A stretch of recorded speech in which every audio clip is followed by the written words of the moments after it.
So you see, you end up losing out a lot because maybe we wanted society to continue looking at us as still being married.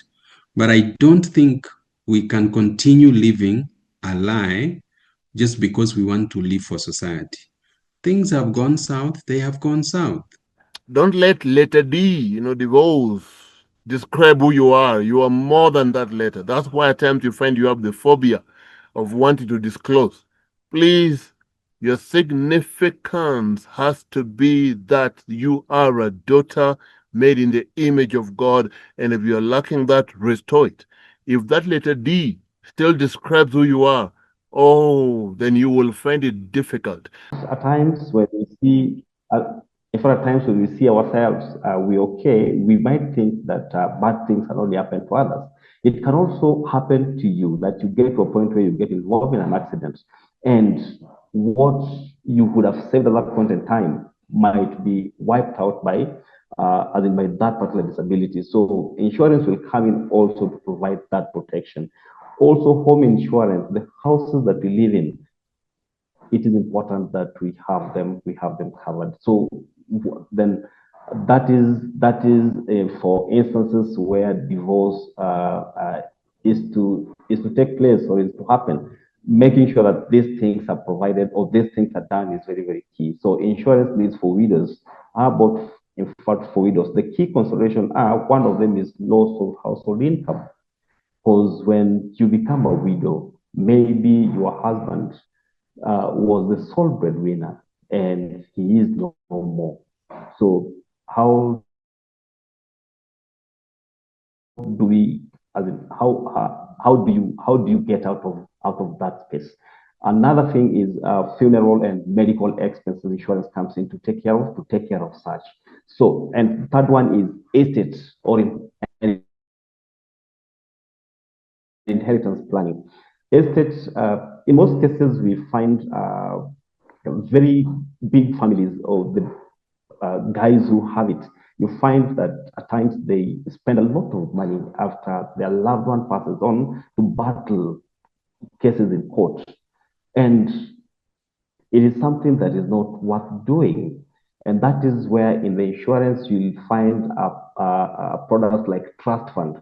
Trust fund comes in to spell out what you are, as in what you intended or what you want your assets or your investment, how you want that to be separated or to be divided. It is spelled out very clearly.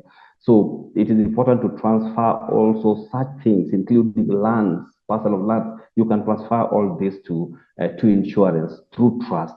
Trust to take care of that, to manage that particular, as in to manage your estate. So what are some of the relevant insurance products that you need at that point in time? Life insurance payouts, and this is when you have like existing policies that are maturing. They can pay out. They can take care of you. They can take care of you for the time being as you plan yourself. Another thing is annuities, especially when you have turned 50s or you are you are yet to turn there, to turn 50. There's an annuity that in fact that you can buy to take care of you, because annuity comes in to pay you an income for the rest of your life. If anything is happened that you lose your life, then what is left becomes payable to your dependents. So that is to mean that is a replacement of income to as into your dependents. Also, long-term insurance policies is also very, very important, very, very critical that we have them. Health insurance also very, very important. So life insurance comes in two forms that you can take. And one of them is, if I mentioned this earlier, is term life. And term life is very much affordable. This can take care of the mortgages that you have, the loans that you have.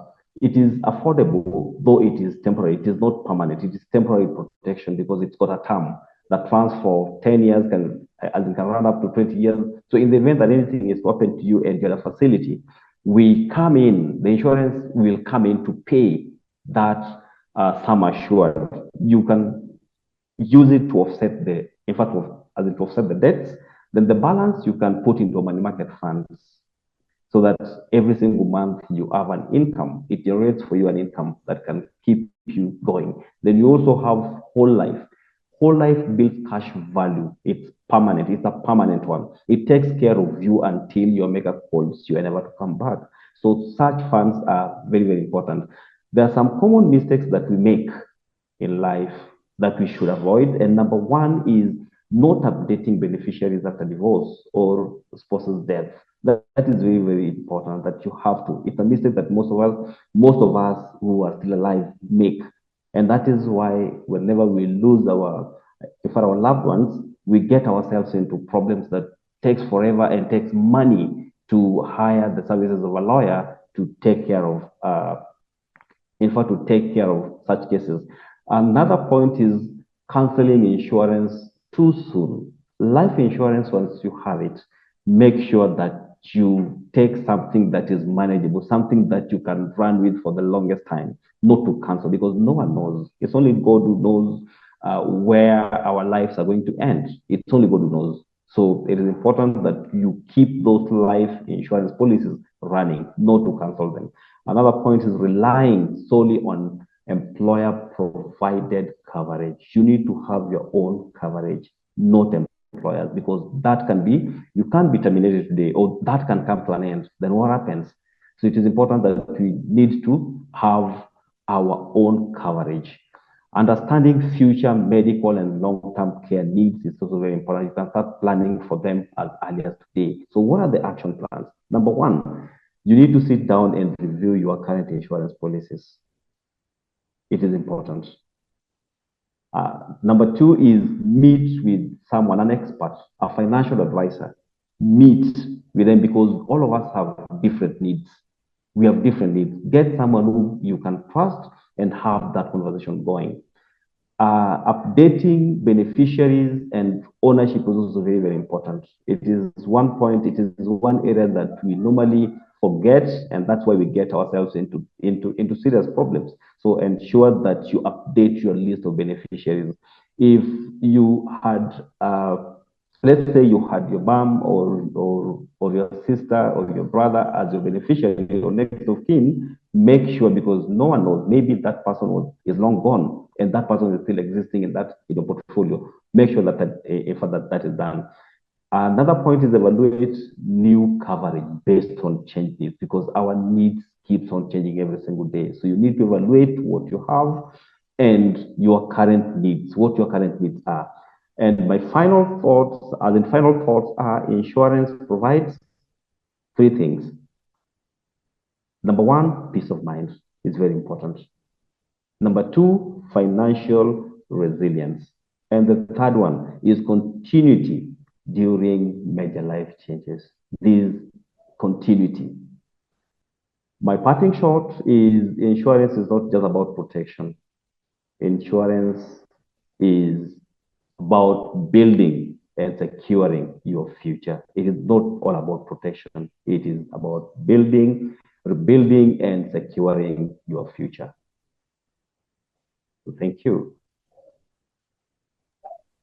Thank you. Thank you so very much, Edwin, for the pointers that you've helped us to see. Learning. Life is all about learning. It says you either, you fail to plan, you plan to fail. And now what I got. And then apart from that, reviewing. Knowledge is very important. Knowledge is very powerful. And none of us is a master of all the knowledges. So whatever we get, please think through. And any question you have, not now. Any question you have, we will talk about it later on. But at this particular moment, since uh, Chit is not here, I don't know what happened to him. I've told Gandhi to just check on him. It's Charles that leaves us with no one else but you. Now we want to leave you, give you the floor to talk through, give us details of what you have on plate. I don't want to talk about because I know we spoke, but please help me to welcome Charles as well. Thank you, Edwin. So, karibu, tuweke makofi pamoja kidogo. And thank you for allowing us to use your facility as well. On the 5th, yeah, thank you. So, karibu. All right. Thank you very much, Pasi. I pray that you can hear me. Okay, awesome. Good evening to all of us. And I thank Coach for inviting me here. It's quite some honor to be able to share with us one or two. I must be able to let you know ahead of time that I'm not an expert in what he has asked me to talk about. However, I am here just to share my experiences, and I pray that it will be able to help us in one way or the other. We are reminded by John Maxwell that experience is not the best teacher, but rather re-evaluated experience is. So I guess we will just be sharing on experiences that we have evaluated in one way or the other to be able to see how best it can be able to help us in this life.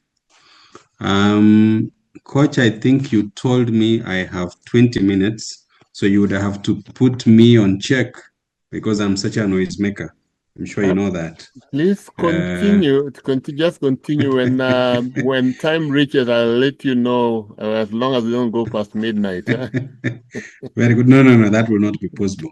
Thank you. So, and we're good people. My name is Charles Ondieki.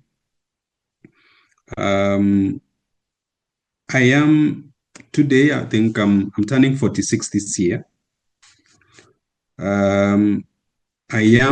My background is in teaching. I am a teacher, but I run a school where, you'll be coming for, is it team building or your activity on the 5th? You'll be able to, I'm not sure that I'll be there, but you'll be able to come and see where we are working from. Previously, I was married for 14 years. And here I am now. After 14 years, things went south. And, it is just about recently that again, I am back to marriage life again. I have 5 children. I have one adopted daughter from my sister. I have 2 sons of my own, and I also have 2 sons, from the marriage that I'm in currently. I've had a lot of reflection to do, especially after my failed 14 years that were coupled with a lot of reflection. 14 years, as you could note, is a long time.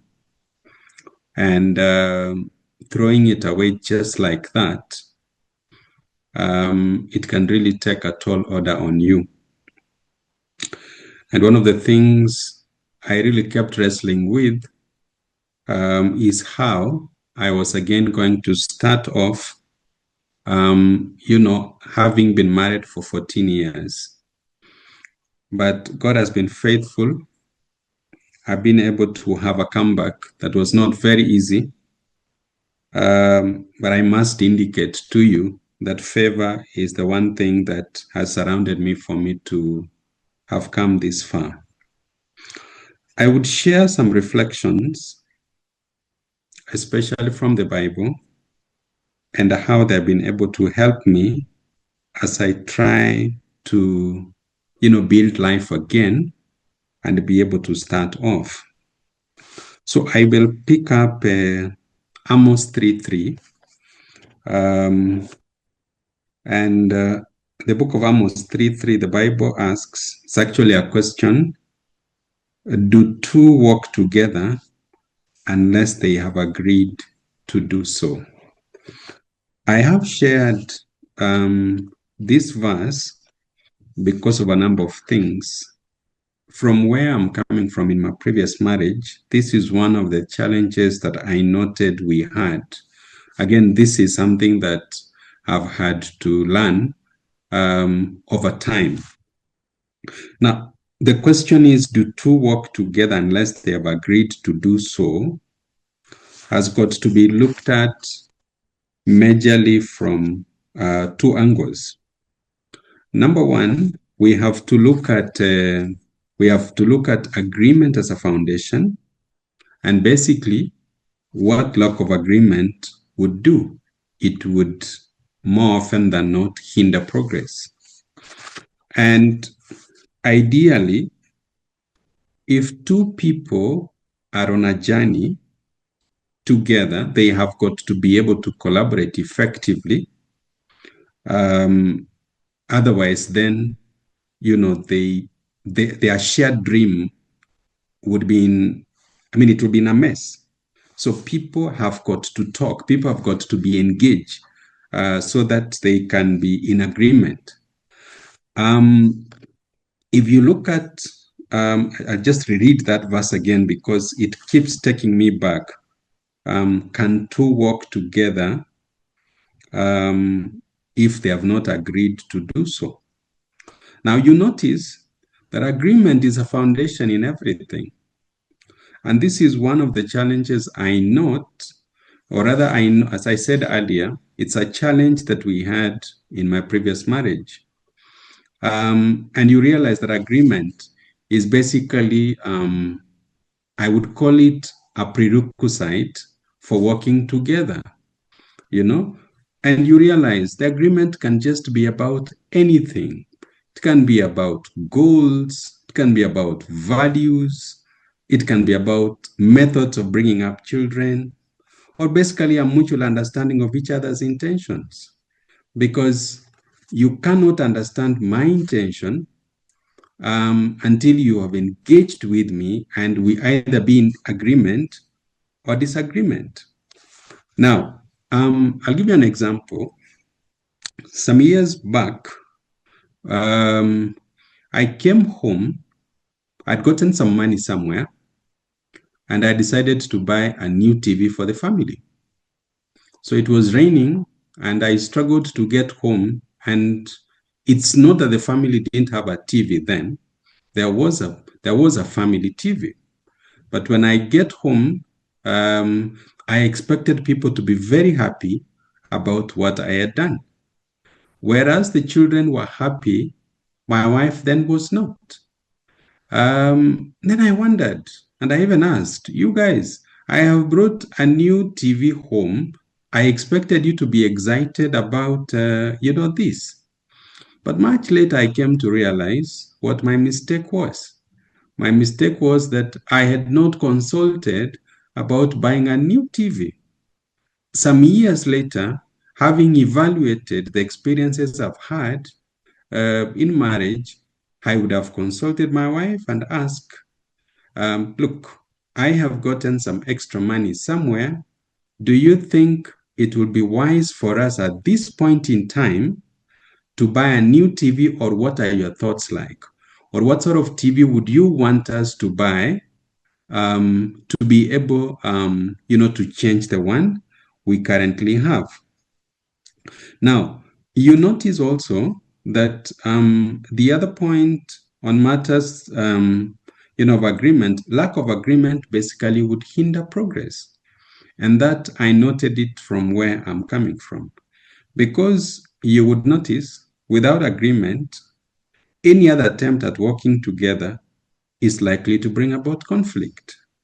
Why? Because then misunderstandings would come in, and ultimately, there will be failure to be able to reach our desired destination. Now, in our case, you understand, people would proceed to separation and ultimately final divorce. That is what befell me. Again, you notice you could even be married or in a relationship, but you realize that when we are working in disagreement, then this leads us to, stagnation. Ideally, frustration comes in, and we know what the final answer is. So this has been something that I've kept asking myself, how best can I do in the current space where I am at? And we have worked around as much as possible to ensure that agreement, becomes the foundation that is going to help us succeed. Because trust me, at age 46, you do not again want to do trial and error. Then things go south. You start again asking yourself, do I again start exiting? To where? That is one thing that I've been very, very clear about as I, navigate through this journey. I do not know about you. I do not know your challenges in the work that you have had to be where you are today. But one of the things I want to assure you is that there is hope. We cannot give up. We have to continue the journey. We have to continue, the learning. Now, but then the question you've got to ask yourself is this: after I have failed in this thing, then what is next for me? I've coined something that I have called failing forward. You have got to accept to fail forward. To fail forward simply means that you've been able to reevaluate where you're coming from. You have seen where your mistakes are. Because remember, it takes two in a marriage. And therefore, you cannot be able only to look at the other party. We also must be able to have serious self-reflection on what our mistakes were. I would tell you, for example, that for us, or for me, where I'm coming from, we never had any history of violence. We never had any history of alcohol, but just continued disagreements. It is what took us down, and those can take a tall order on one. And trust me, there is nothing small. Everything is big depending on where you pick it up from. So in this journey, therefore, of failing forward, you have got to know exactly what you can offer as a person when God allows another partner to come into your life. And even when, I started on the journey again of getting back, I understood exactly what I wanted, having done a lot of reflection. Again, even having understood exactly what I wanted, I also knew exactly what I would offer as a person. Because you cannot expect somebody to offer you something that you yourself, you are not willing to offer.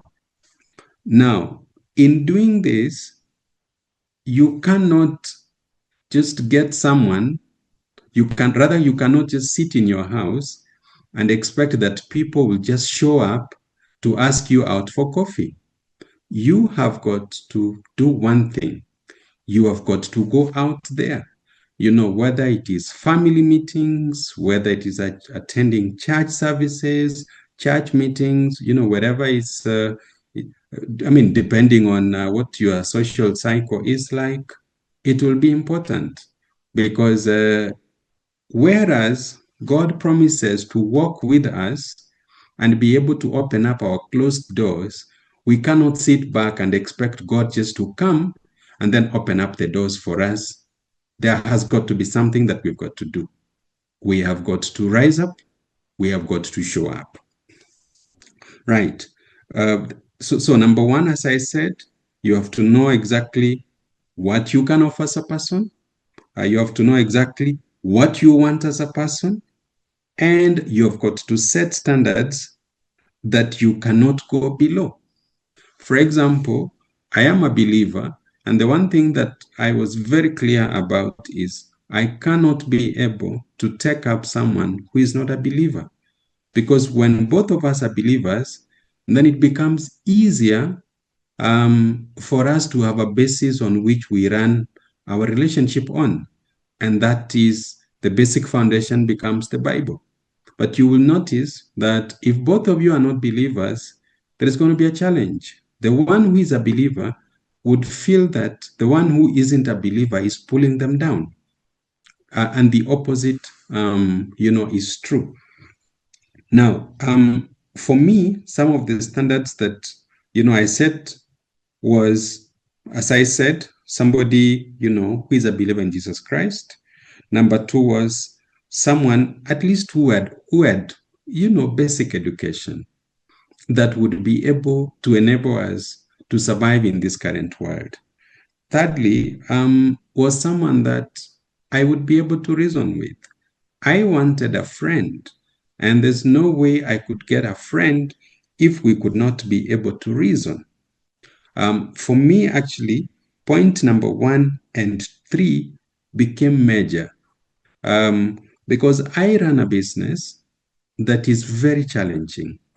I run a school, and in a school, you are dealing with human beings. It's not like somebody who is selling goods in a supermarket. So you are dealing with human beings on a day-to-day basis. When you get home in the evening, if there is one thing that you are looking forward to get at home, is absolute peace of mind. And it would be very unfortunate if when you get home, the person you meet, is not your friend. You cannot even be able to engage and share about how the day was, the challenges of the day, and such like stuff. And you see, having a friend does not necessarily mean that that person has got all the answers for the challenges that you are facing as a person. That isn't the case. But just getting to deflate and be able to look at situations as they were, the other party even giving you a listening ear, gets to help you settle a little bit and be able to go to bed and sleep. In fact, one of the things that I can assure you is that if, for example, as a business person like myself, you do not have a woman in your life who you can call your friend, then I assure you you are headed for trouble. Because then you've got nobody to speak to. And home is the one place that I have yearned to have things right. Because after you've done all the running around in the chaotic world of business, you want to come home where you are loved. You want to come home where people do not pretend to love you, or even maybe love you for the person that you are. Out in the world, people love us, people respect us based on what we have. But back at home, our respect and love is mutual, it's legit. And that became very, very important for me. Now, in the interest of time, one other thing I might wish to help us, or probably something else I might wish to share with us, is in our failing forward journey, there are questions or there are critical areas we have got to look at. And I would share based on the decisions that I have made and being where I am today. You realize, for example, in your current state, you've got children. Where I was coming from, I had 3 children. This other lady I had met had 2 other children. So technically, when you look at it, you are looking at a family of 5 children. So then the question is, how do you integrate all these kids? And the Bible reminds us, Jesus was telling his disciples, let the little children come to me. The kingdom of heaven belongs to them. In other words, kids are so important in God's kingdom that it does matter how we treat them, whether they are biologically ours or not. So then the question that begs here is this: how are we going to integrate all these children? For our case, I have been co-parenting with my ex-wife on our two sons. She has them, 5 days of the week. They normally come to visit me over the weekend and spend more time with me during the weekend and school holidays. On the other hand, my current wife also has two children from a previous relationship. However, for her, they do not co-parent. She was taking care of the children single-handedly. So we had then to work out a plan on how to integrate all these children into one family. And based on also where you are, that could be the first step. That even as you continue dating this person, before you make a decision to move to the next step, you've got to ask yourself those fundamental questions. How do we ensure that the children are well integrated now to fit into the new setup? Blended families are not an easy thing, but there are also people that have made it. And I can assure you that even where I am today, I like what I have. We have had to put in lots of work. These days, when my sons come to visit over the weekend, of course, they meet my current wife and they treat her with a lot of respect. Whereas they do not call her mom, but I love the fact that they respect her. And this is because we had to have a sit down for the kids to understand the importance of respecting, the new woman who is now in my life. Now, number two, the other thing that we have had to also put effort in is on the children of my current wife to look at me as their father. We sat down the boys. They are not very old. The boys are, one is 13, another one is 10. No, actually one is 12, another one is 10. We sat down with the boys. The boys understood who I am in their life. They treat me with a lot of respect and love. They do not struggle to call me dad, and it comes so naturally. I would say on that side, God has been so good to me, because I think on my own, I doubt if I would have made it, this far. So I don't know what your situation could be like, especially when you want to fail forward. To fail forward, as we said, means you want to move forward, having picked life's experiences and how you will do better next time. But what I've learned is, as long as both of you parents are in a space where you respect one another as the first thing, and the children are able to, sort of to speak, copy paste the same respect and realize, what, our parents mean serious stuff. We also have to respect one another, especially the kids, from both sides, and they understand, the special role that they also occupy. Now, some of the questions, therefore, to ask yourself in this as you fail forward is, I have children, for example. Am I willing to accept someone else's children? This is very vital, because kids are part of us, and there's no way we can abandon our children just because now we are moving into another relationship. Number two, is the other party willing to accept my children? For example, was I willing to accept my current wife's children, and was she willing to accept my children and be able, to coexist? Number three, we also have to understand the current status for both parents, or both parties for that matter. For example, as I said earlier, for me, I've been co-parenting my current wife was not co-parenting with, the father of the children. How best are you able to integrate the children, for example, on what they would be calling you, whether dad or mom, that sort of thing? However, you realize this question would also be linked to the children's ages. Some children are a little bit older, like my firstborn son is 18 now. He does not call my current wife mom, but he calls her aunt, but that aunt comes out authoritatively, I would say, as a sign of good respect. I try to speak to him to consider calling her. My wife is called Vivian. I asked him, so can you call her Mom Vivian? But he struggled with that and he couldn't.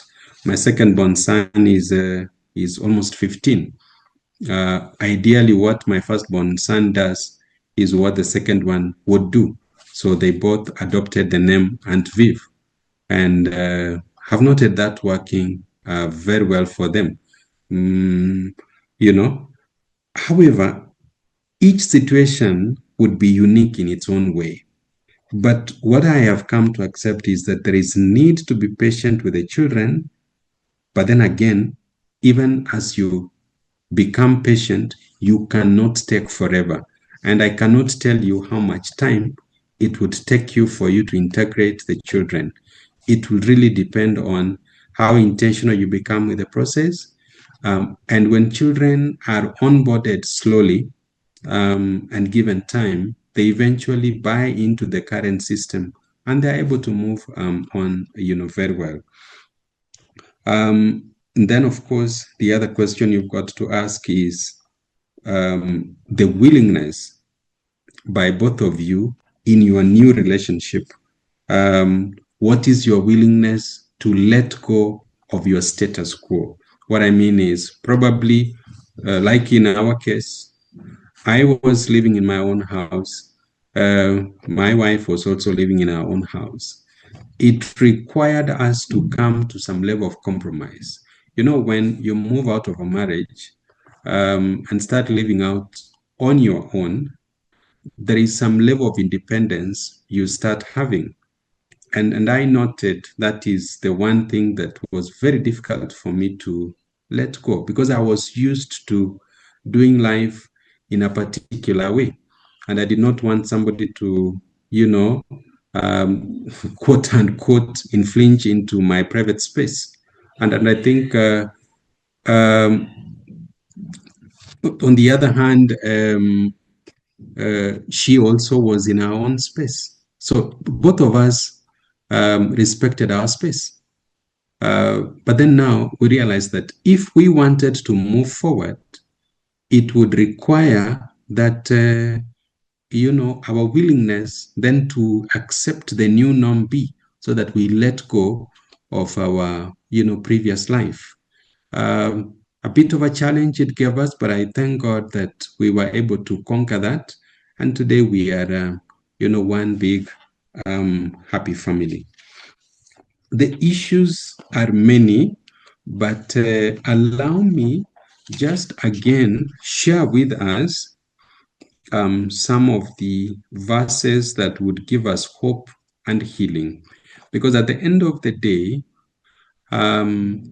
there's a saying that hurting people hurt people, meaning therefore that the very first person you have got to fix is yourself before you go to the other party. So as you fail forward, ensure that you are focused much more on your healing, so that you do not end up hurting the other party you are, getting involved with. Because remember, each person is hurting at their own level. I would ask that if you have your Bible with you, you can go with me to Isaiah 43:19, the book of Isaiah 43:19. Let me quickly just get there so that we are able to be on the same page on this. Coach, I am not a pastor.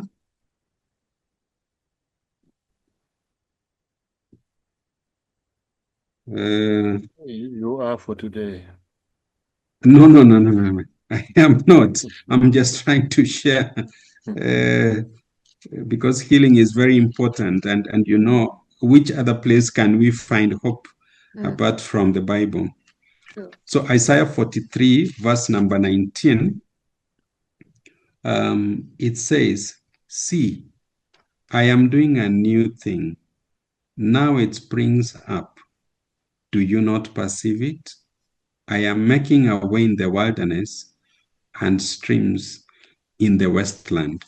This is God just asking us to open up our eyes and see the new thing that He's doing into our lives. And some of us, sometimes we do not get to see the new door that God has opened. We have kept focusing on what used to be our former marriage. We do not look at the possibilities that are there in the present. I pray that has been of help to you. The other one, I would want to take us to, I believe it should be the book of Romans 8:28. Romans 8:28. Let me just quickly open up there. The book of Romans 8:28 tells us, very quickly, yes.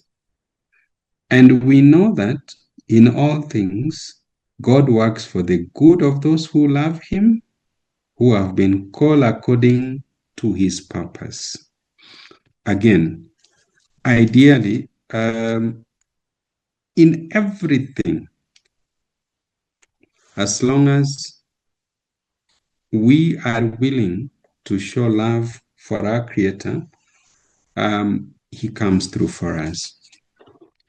I'll read two more. We go to the book of Psalms 147. I think I will let me not read that, but ideally, Psalms 147, He heals the brokenhearted and, He binds up their wounds.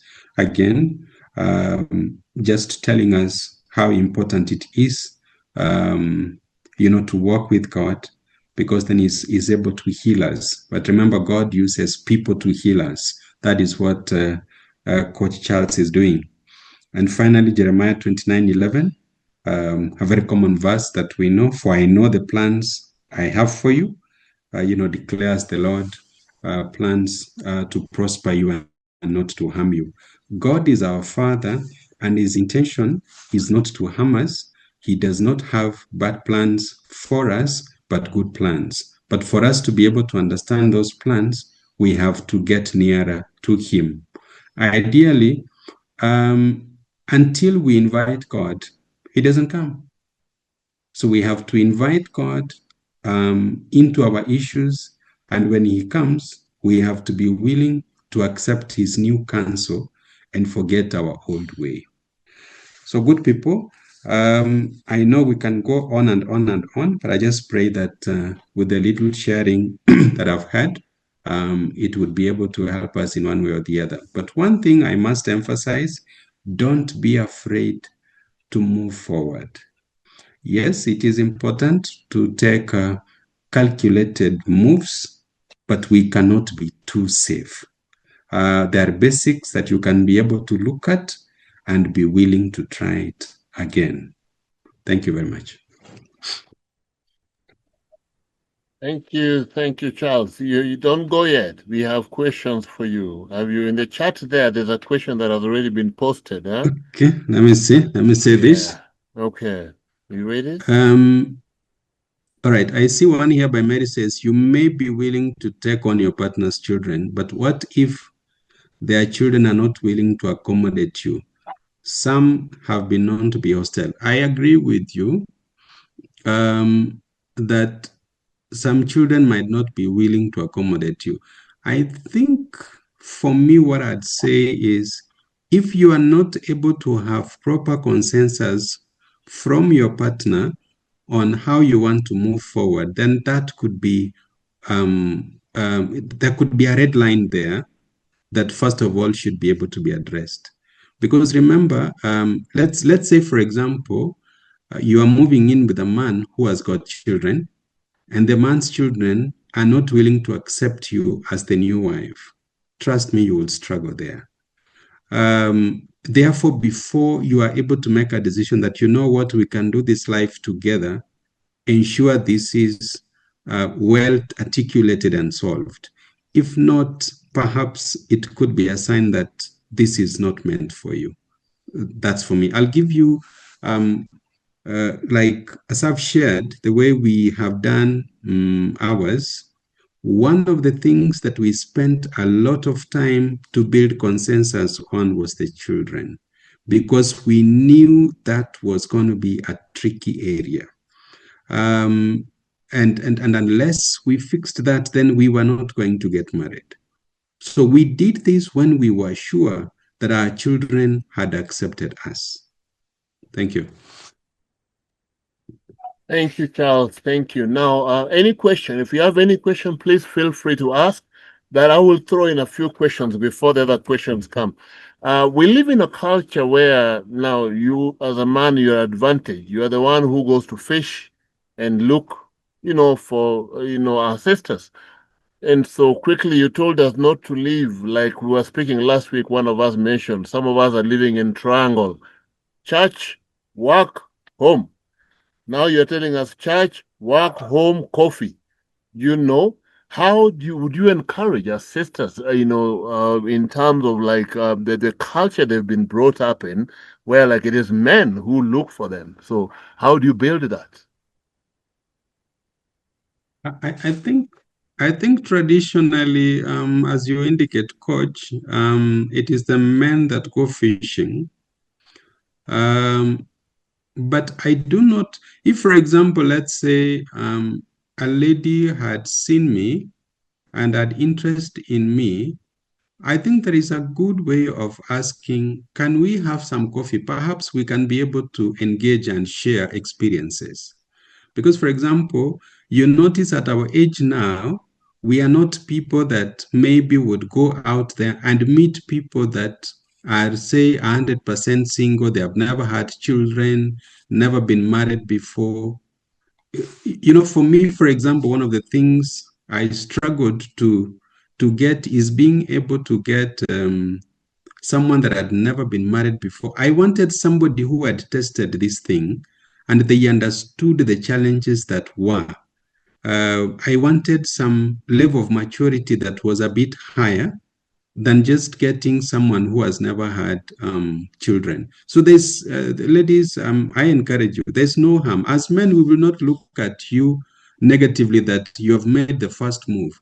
All you've asked is, hey, look, Charles, can we have coffee, perhaps just to share some experiences? Maybe I would want to understand how you're raising your children. Maybe you might pick a point or two from the way I'm raising mine.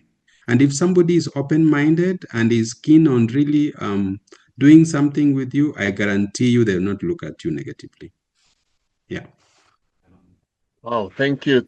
Any question? Anybody who has a question, please feel free to raise your hand so that you can talk, or you can put your mic or rather unmute and you can talk. And in the meantime, as we wait, I could also just share briefly. Yes, please. Go ahead, Daisy. Yeah. First of all, I just want to appreciate Mr. Ondieki for sharing, because I think for the past few months that you've been in the platform, I have realized that very few men get to come out and talk about their experiences, and we just want to appreciate that. Now, back to the issue of moving on. I know, let me speak for myself again. There's that fear, like there's this person you lived with almost all your life. Now, the fear of what if the same thing what if I go out there and the same thing repeats itself? how do you overcome that? How do you overcome that? Because sometimes you may meet someone and maybe at the back of your mind, you start seeing those two red flags because probably you are comparing with an ex-partner. There are some things that maybe they may be doing, or there's something they say and it triggers something from the past, and you're like, maybe I should just go back to moving on without the other person involved.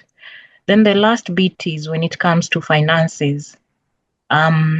Let's say you say that before you decide to start dating, you must have like the bare minimums. What can you take and what is a no-no for you? So in terms of finances, how do you ask the other person, or at what point after knowing them do you start asking them like, where are you heading to, or in terms of finances, if they have children, do you take care of your children? What, all those things, the finance bit of it. Then when it comes to the religion bit of it, you said clearly the Bible says that two cannot walk together unless they're in agreement. So in agreement, it also goes back to, yes, the faith, two, the future. You understand? Like if you were previously in a relationship, there are things that you lost as a result of the marriage breaking, and there are things that you wouldn't like to walk the same path again. So at what point do you ask this person, okay, as for me, this is what I've already achieved. Would you be willing to share what you're bringing to the table? Or I don't know, is it after you guys are now married or at the beginning of a relationship, or do you just keep quiet and usome huyo mtu until you get to that point of marriage? Yeah. Well, Charles, do you want to take the other one so that you answer them together, or you want to handle this all faster? No, I can handle this so that I don't forget. Okay. Thank you. Of course, put them down. Thank you, Daisy. You've got very genuine concerns. Believe you me, the issues you have raised here, we went through them. And I cannot say that now we are 100% okay, but we have covered good ground. Let us talk about your fears. This person, is he likely to be the same person where I am coming from? That happens a lot. But you have to be very careful you do not be led by fear. I think as you want to move forward, you are wiser now. There are things that you saw previously that you would not want repeated. For example, if, let's say previously, God forbid, you had a man who was violent and an alcoholic, you will be very clear with this other party. By the way, for me, I am coming from a place where I lost a lot because I had a violent man, so I can't do this.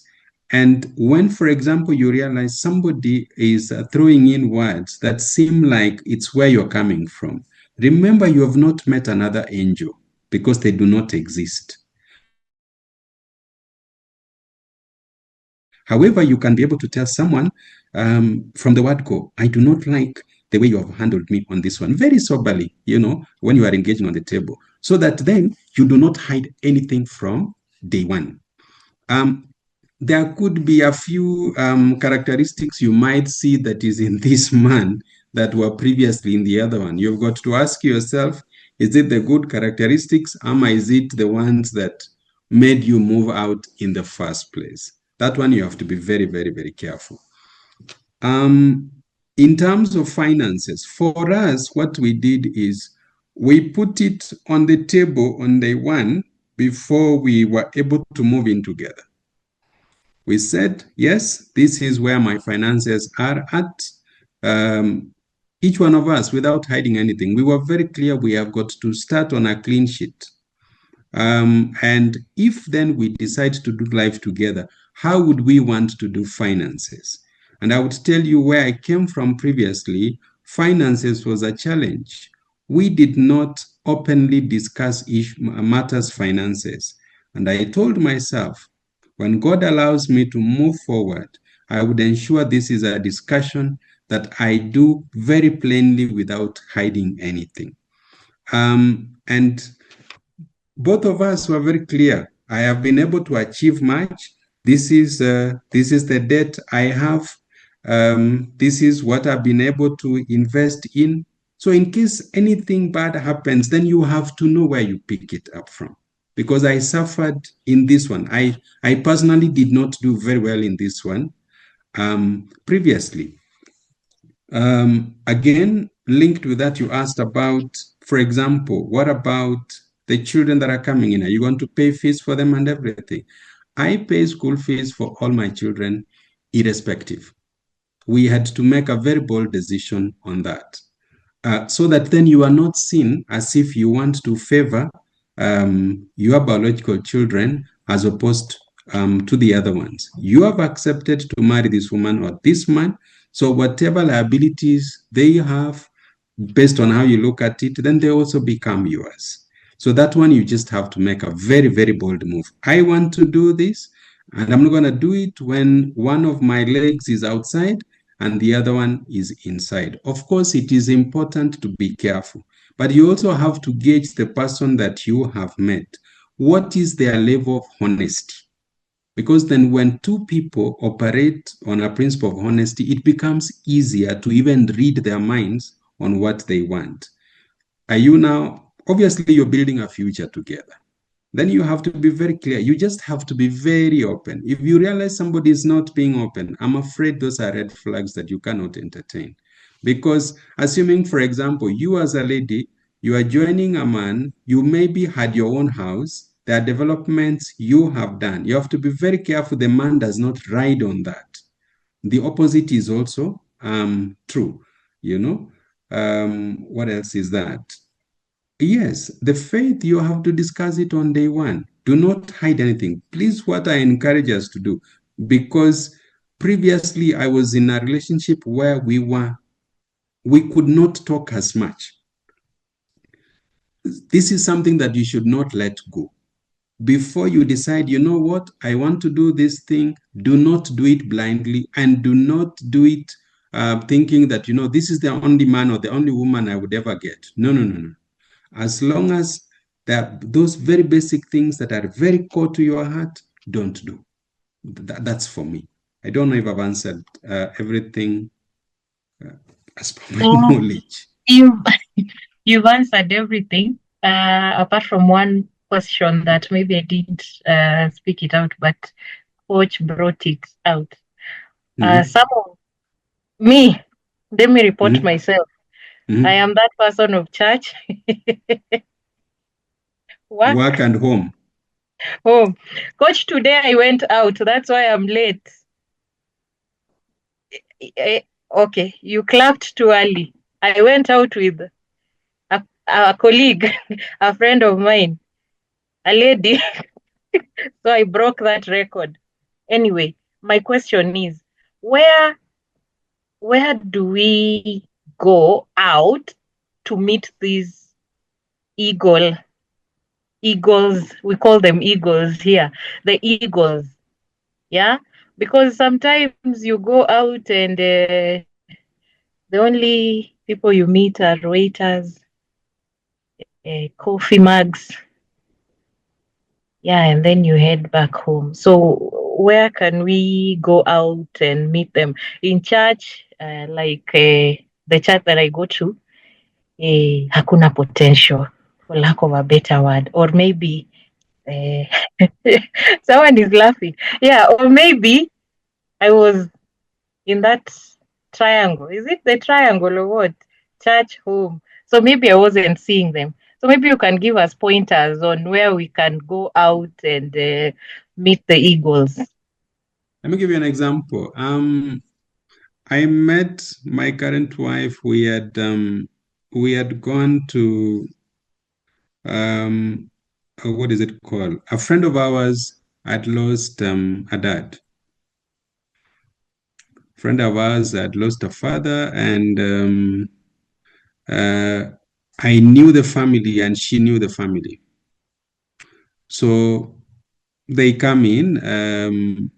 I mean, we had some. I wouldn't call it. I think it was prayers in the evening, really. And we just get to engage.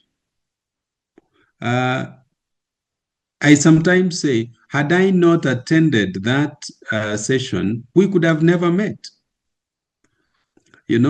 But I have, one of the things I've kept telling God is that if you didn't push me to go, then that could have been, that's it.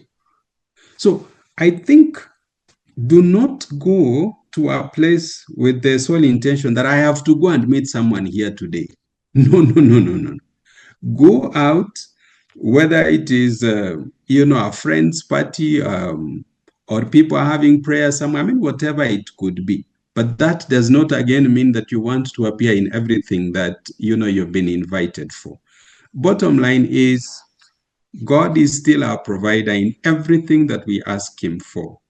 And this is just another important area of our life that I know God also plays a very, very critical role.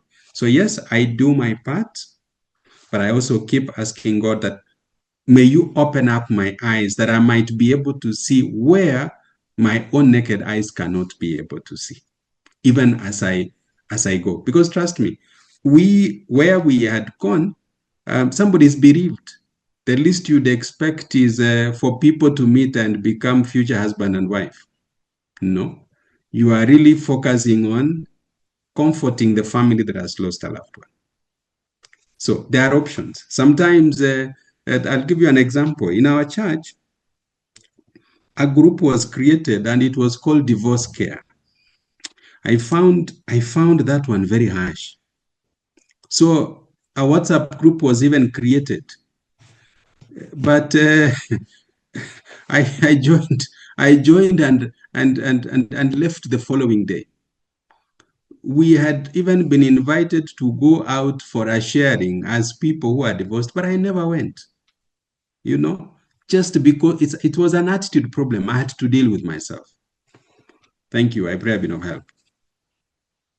Thank you, Charles. Thank you so much, Daisy, for asking all the difficult questions.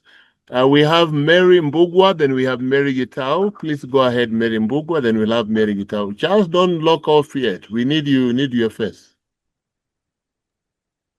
Good evening, everyone.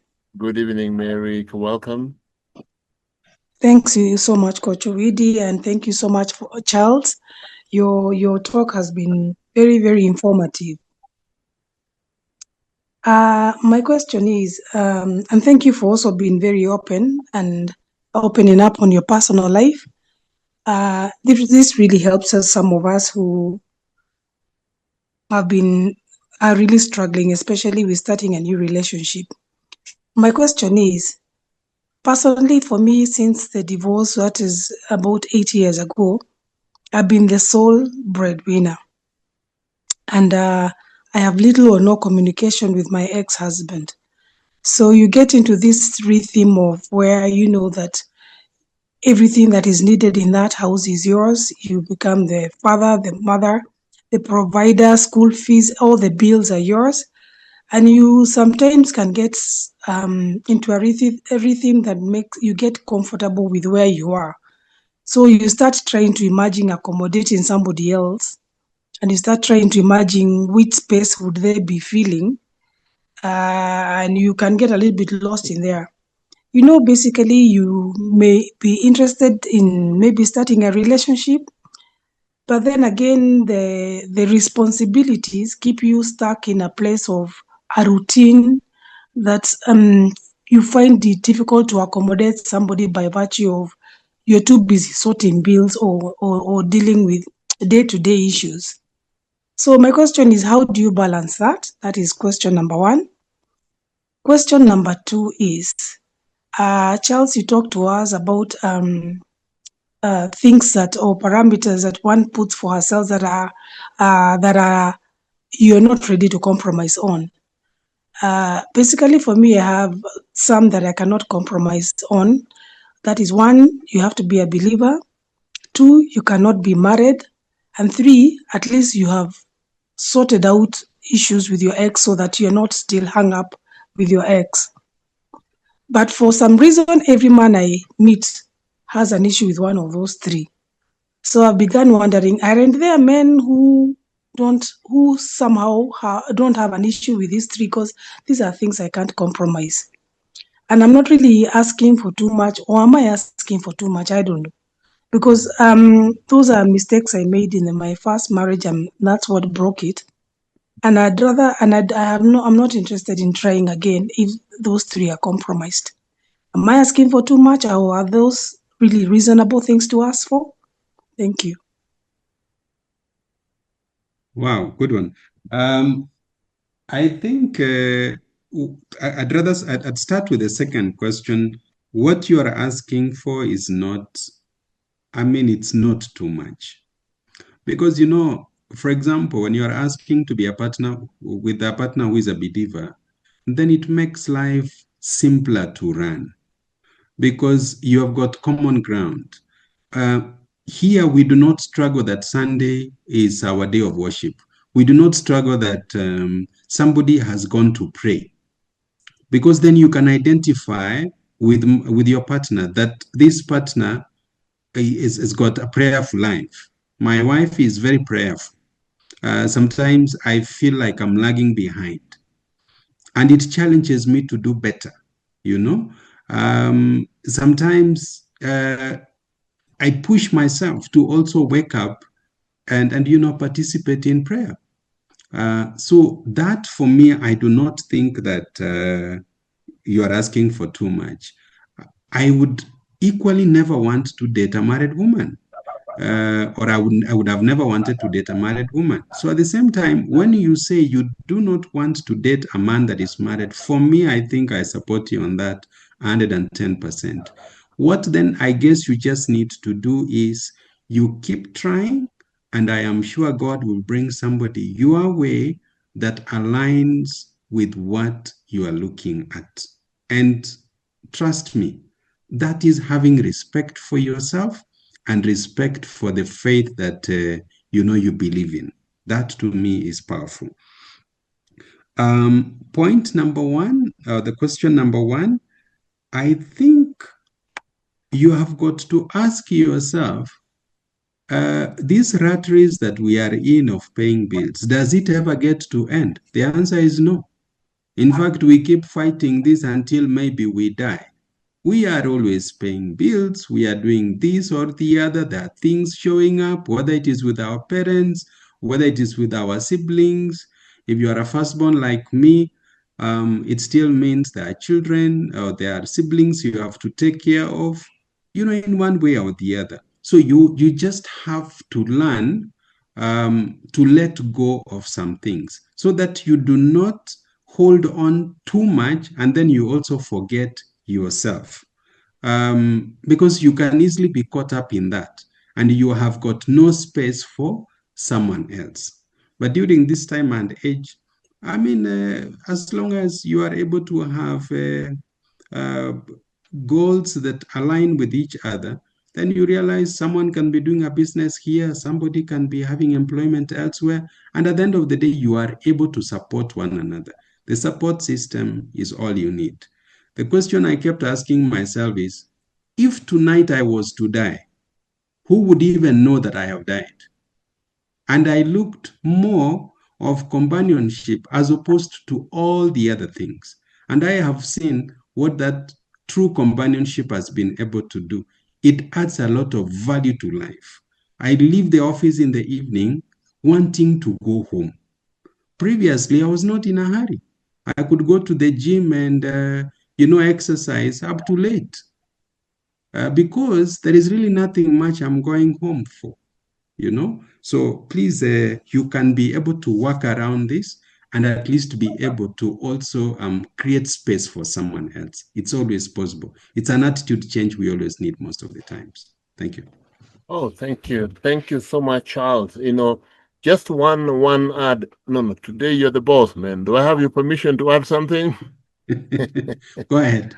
Yeah, at times you could get that, hot, cool dude, man who you love so much, and then you really, truly want to go for it, but they have this one thing. This is where you consult. Look for a friend, a church, leader or a deacon in your church, somebody you value, and you bring and you raise that matter up, or rather you go for counseling. And if they're not willing to change, And so that way, because there are people who literally live the life they live, the decisions they do, and the perspective they have based on the knowledge of their past upbringing, past problems. And so maybe most likely they just need empowering. So you have to go back to evaluate to understand, do they need empowering? Do they need to be enlightened? So that's my thought before you write people off very fast. So thank you so much. We have Mary Gitao. Please go ahead. Thank you, Charles. And Charles, there's another one coming, man. I think the next one we're going to be bringing, I'll tell you. Mary Gitao, please go ahead. Thank you. Good evening, Charles. Hi, how are you? Fine, good evening. Thank you so much.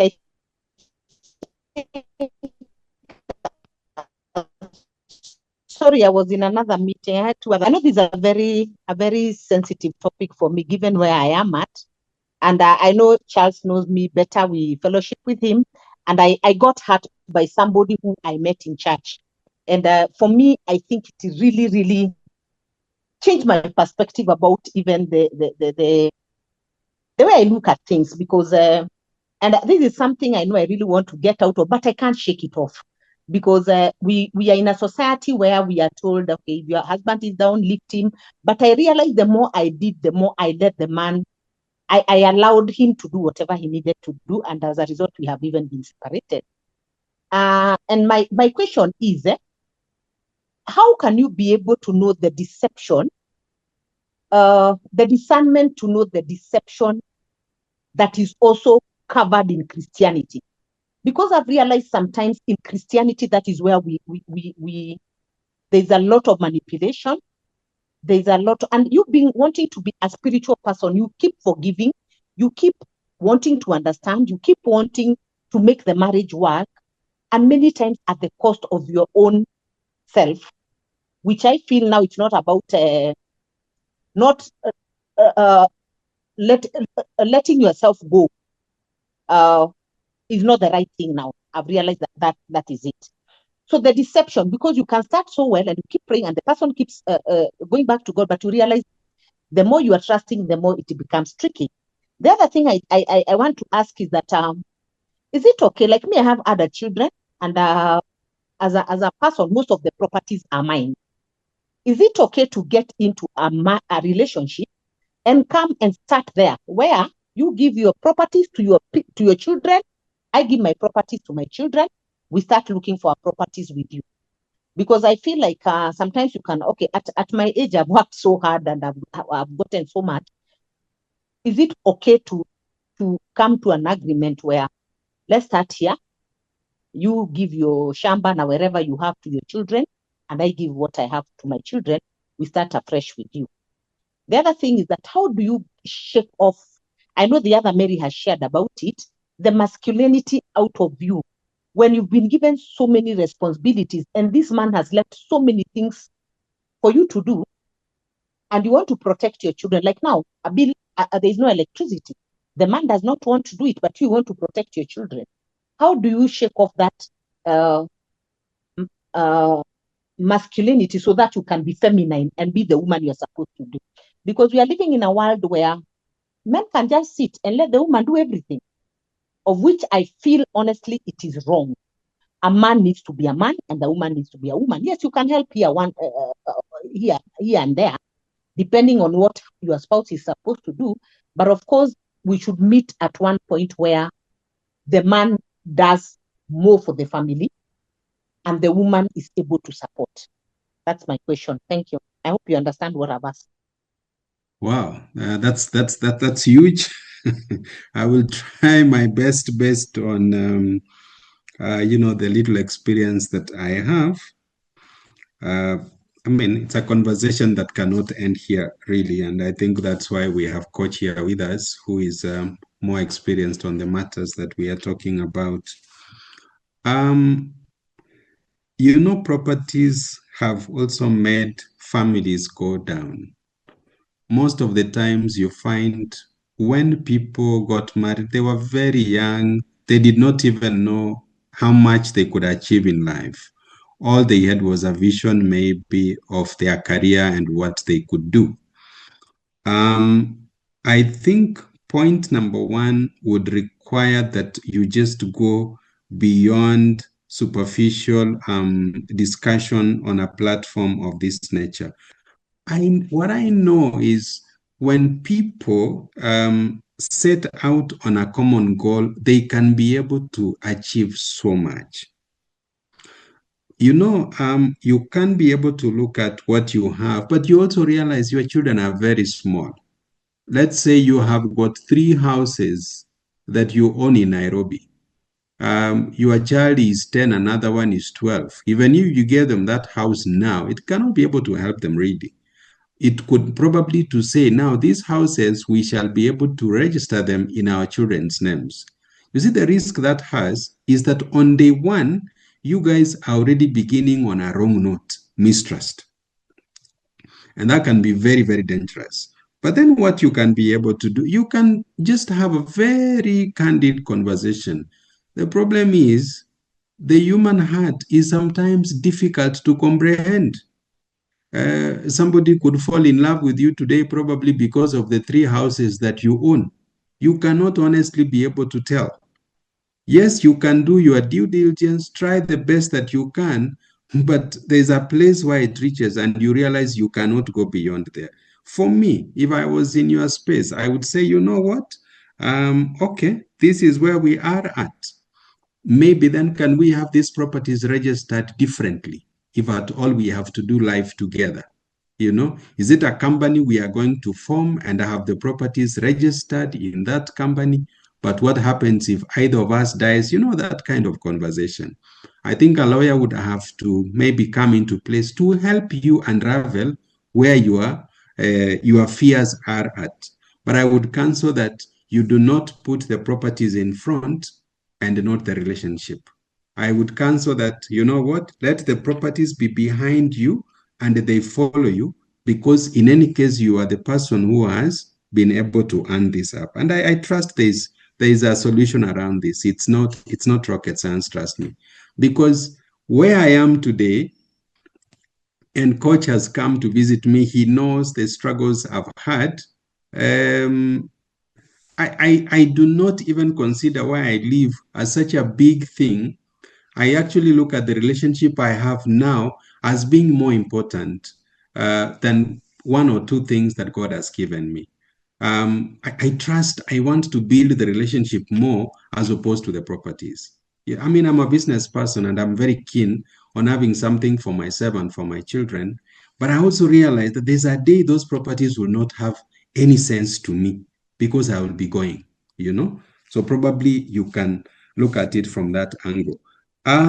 Yes, the church spirituality also has got its own deceptions, but what I would counsel that we do is where somebody is wrong, he is wrong.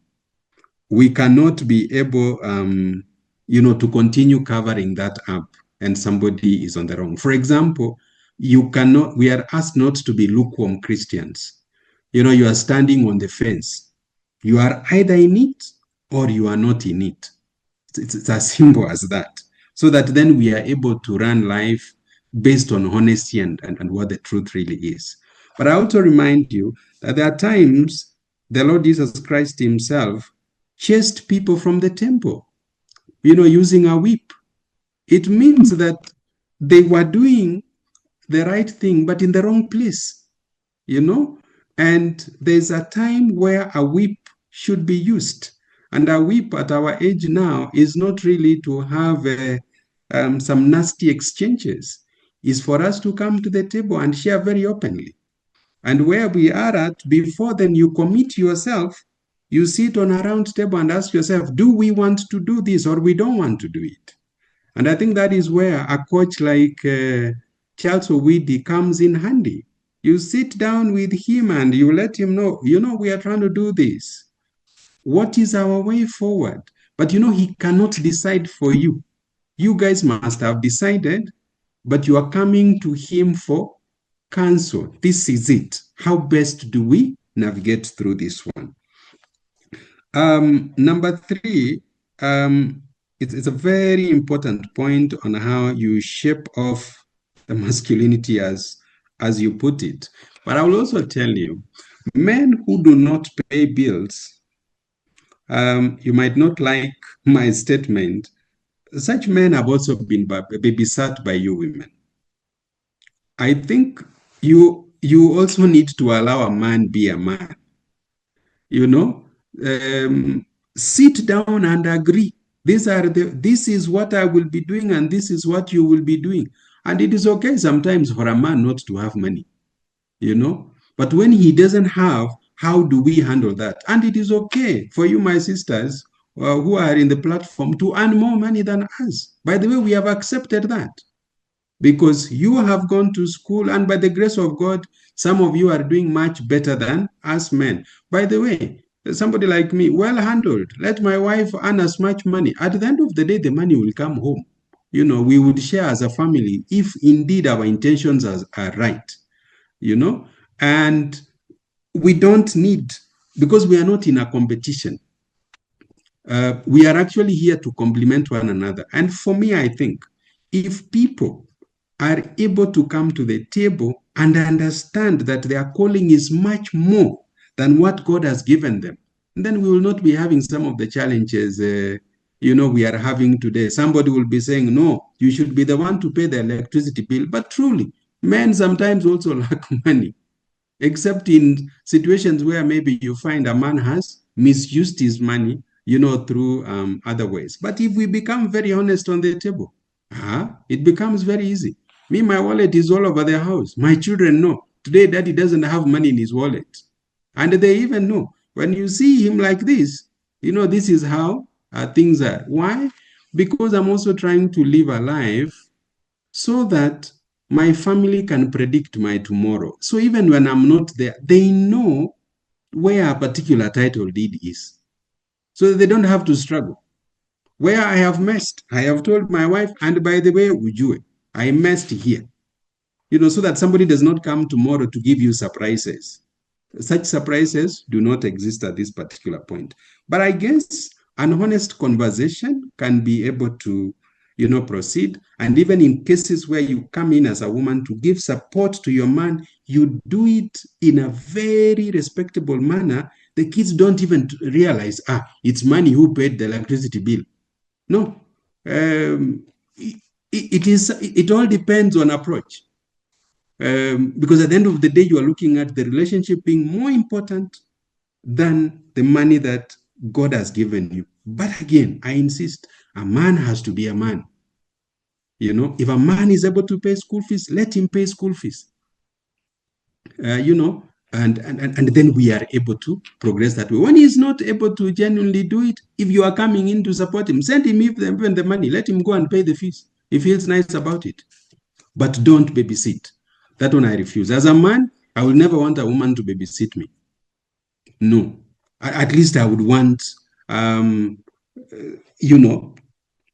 to pay my bills where I'm able to, but in a manner where we have agreed on how we want to do things as a family. I might not comprehensively have answered everything, but that would be my 5 cents, I'd say. Oh, thank you, Charles. Jen is next, but the question, I need to seek for your permission from all of you. We were meant to end by 9 o'clock. It is 9:11. Is it okay we continue a bit up to 9:30 or whatever? Get a little, maybe 10 minutes. If you give me thumbs up, we'll continue. If we don't, we close. Everybody, Charles, don't worry. Charles is okay. Him is here. He's a master of the day today. I'm kindly requesting 10 minutes. 10 at minutes. Least take dinner with my family. Okay. We have church tomorrow. Yes, please. Sorry. I also need to do that. And I'm preaching tomorrow, so I get you. So 10 minutes. So we'll have Jane next coming, and then we wind up. Thank you, Jane. Please.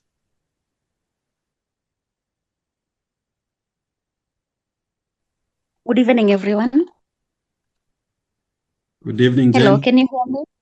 Yes, we can. Can you hear me? Yes, we can hear you. Yeah. So, yeah, mine is to appreciate this platform, because this is one place that, I'm getting myself being real, which is, a little bit rare, especially after undergoing all these things. And then you're like, in this space, there are so many issues to deal with and all that. So at least, when I see people getting real, I'm also, training myself to be real. So now concerning these church groups for single Christians, my experience in my ministry is that I also do not get comfortable to actually join that group. I don't know why, but I think my major issue is the stigma that comes along with it, because like in my example, in my personal example, I have not been able to actually disclose about this divorce thing to a lot of people. Even at work, I've not been able to do that. But because I think the major issue is the fear of the stigma that comes with it. And it's actually a very small circle of my life that knows about the status. Then my question is, how do I overcome that? And is it normal? And probably at some point, will I be able to overcome? Then this issue of the financial bit of babysitting, the other party, or rather the man. Myself, I had an experience because at some point someone would come and then they're like, oh, my business is not doing well. And then like maybe you take up some responsibilities and then you take them like forever. Then at some point, even when the business is doing well, he would not disclose. So I got misused at some point, and probably in that current space, or rather in that other space, I probably I probably might have issues with the financial discussions. But as you say, and you've also taught us to be open about the financial bit before marriage and all that, that is very helpful. So, and I think that is all for me for now. Thank you. All right. I think, okay, two things. Many of us get afraid to disclose where we worship, that indeed things went south and we are no longer married. And I think that is dangerous. I told you of a divorce care group that was created in our church. I joined, I think, for a day, and the following day I was out. And the leader of the group even tried to find out from me why I left. And I said, I'm not very keen to be in the group for now. And I was losing out a lot, because in such group, there are messages or there are forums that the church would create, and had a message specifically for those of us that either were separated or are divorced. So you see, you end up losing out a lot, because maybe we wanted society to continue looking at us as still being married. But I don't think we can continue living a lie just because we want to live for society. Things have gone south, they have gone south. People can see you with your children in church and so on, but your husband or your wife is now not with you. And you have to declare that now I am no longer married, to also enable even people who might be interested in you, to submit the application, for lack of a better word. So I think we just need to be candid with the truth, and decide, you know what, I just want to move on. I can't do life like this anymore.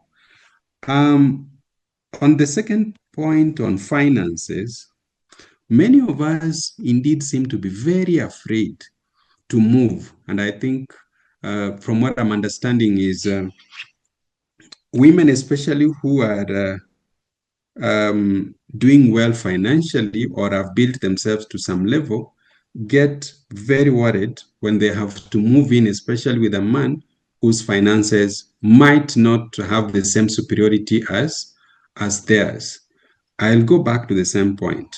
We have to look at the relationship as being more important than the finances that God has given us.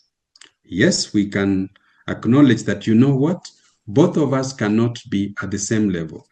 Me, I run a school, and probably my wife could be running something else. You might find her business is at a higher level than mine. If we are in agreement and we are working together, as Amos 3:3 says, then I assure you it will be very easy. But I must emphasize, let us not go ahead of time and we put fear before us even before we try something. And let us also not assume that the way things were previously is how they will turn out to be now. By the way, I would assure you, not all men would want to misuse women who probably have established better businesses or have acquired, huge properties and stuff like that. It really depends. Some of us, if my wife has one or two properties, I would be looking at her as somebody who has put in effort, and we will try and multiply, what she has come with or what I have come with. She comes into my life, she adds value. I come into her life, I add value. So at the end of the day, there are good people out here and there are also bad people. That is why we have got heaven and hell. There are those of us who are very keen, we want to make it to heaven, and some are not keen. So you have to, differentiate the two. Let us be careful, but let us not be over careful so that you realize we are losing out on what God has brought our way. God will not do due diligence for us. It is us to do due diligence in our own way. And he also expects us to use the wisdom that he has given us to read the signs and see, here I am seeing success. Here I am seeing if we can be able to team up with this man or this woman, we can be able to do better. And obviously, as I said, re-evaluated experience would be able to help us. Are you having a 100% guarantee that you will succeed? No, you are not. But you will keep doing your best. And I am sure God will come through for us. Thank you.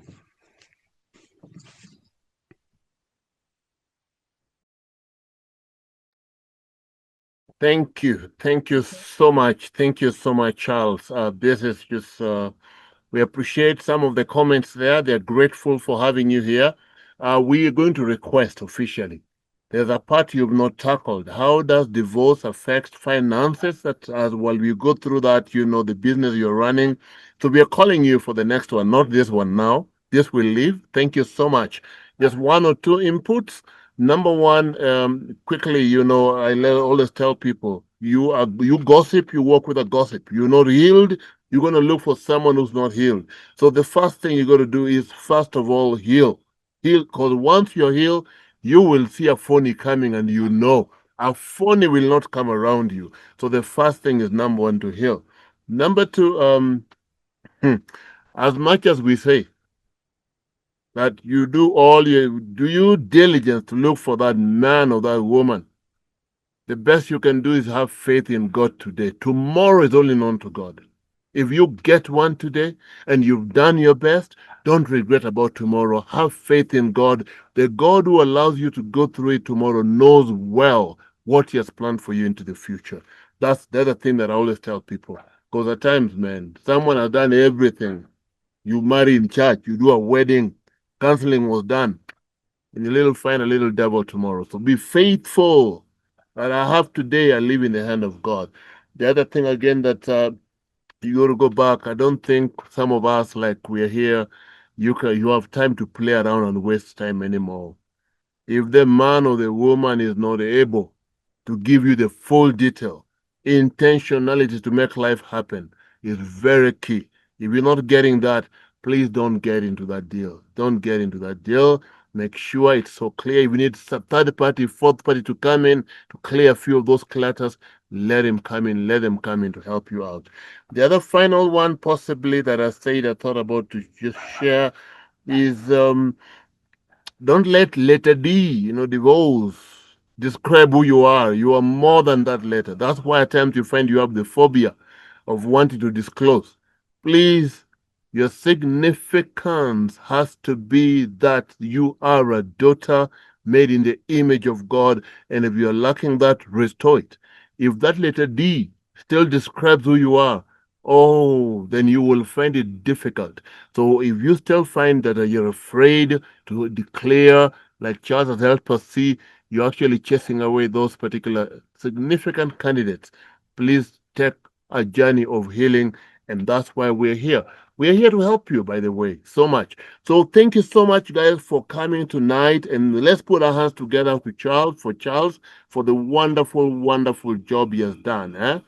And so any comment from us, just 1, 2 second comment from us, and that will be it. I cannot let him just go without a comment from you guys.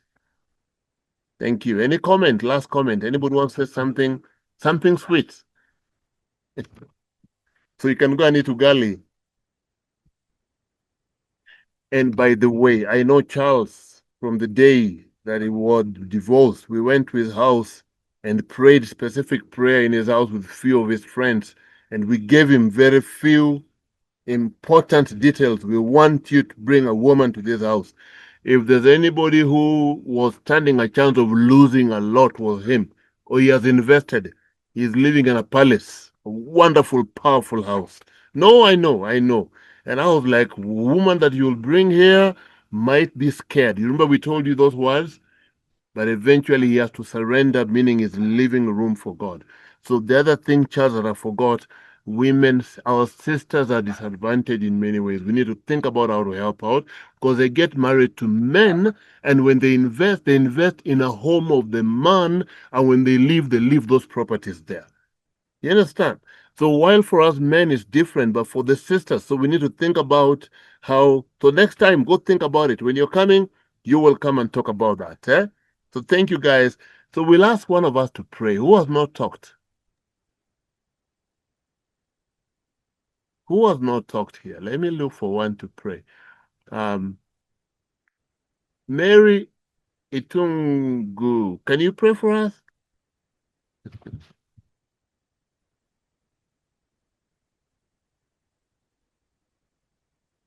Hi, everyone. Hi. Hello, you can hear me? Yes, we can hear Yes. you. Thank you.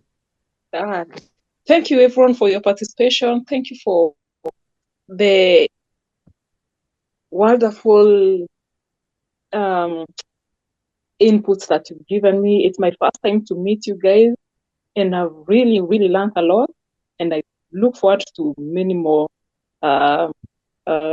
meetings like these. Thank you so very much. Let's pray. Our dear loving Father, we come before you this evening with thanksgiving in our hearts. We want to thank you and glorify your name, O King of Glory, for each and everyone who is here. Thank you for Coach Charles, O King of Glory, for making this happen. Thank you for the initiative, Jehovah God.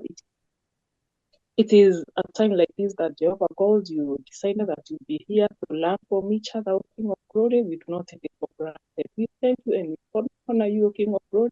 And we believe and trust that even moving forward, you'll be with us. You'll give us wisdom to make informed decisions in all the choices that we make. We thank you, Lord, and we look forward to learning more and living life positive.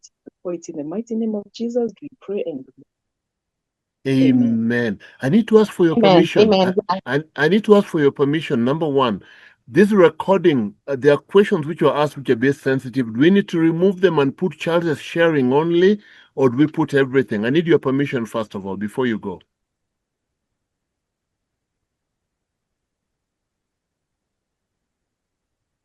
The sharings that you did here, do we need to put them there on the wall, our wall, so people to learn from them, or do we put Charles as sharing only?